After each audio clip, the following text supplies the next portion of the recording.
In chat today we were looking for interactives or virtual manipulatives that can help us learn aspects of maths or science especially, and Alex found us this wonderful maths interactive for looking at symmetry, but it took us a while to figure out how it worked. The directions are up here and you can read them all, but being us, we didn't read the directions first and we tried to learn by just having a go.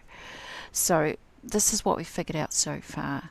You choose your starting shape and it will just do a rectangle because that's easy to work with.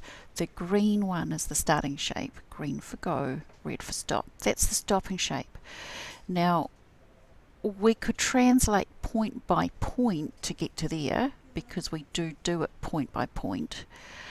But it's a little bit difficult to make a shape move that far anyway. As far as I can tell, it seems to be limited to 10 things. So what's easiest is to think about, oh, what could I do that's fairly easy?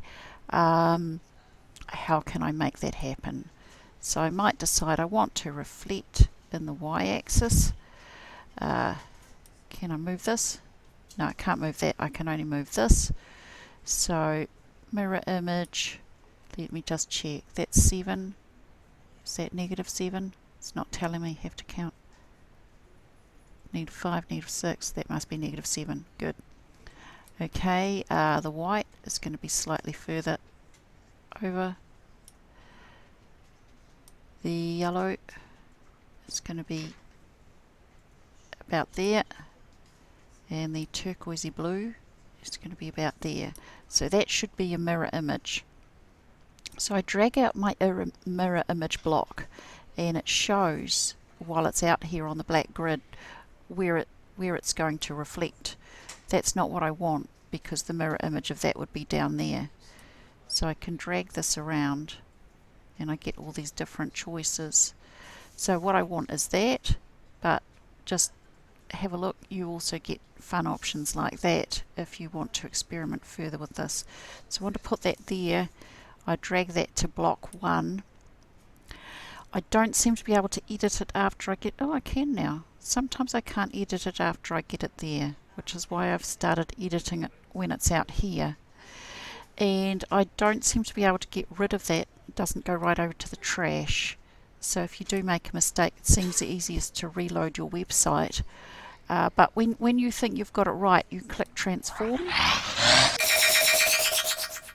And that's what it tells you if you get it right. If I had got it wrong, I can reset. So I suppose I'd thought that it was going to be there.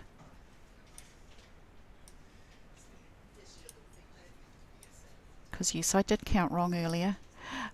This is what happens. It shows you the right answer and it gives you feedback that it was incorrect. And a few more directions down here, which I think are the same ones we had before. So we've got lots of possibilities here, rotation and so on. Do experiment with it. Looks like a lot of fun. Thank you, Alex, for finding that one.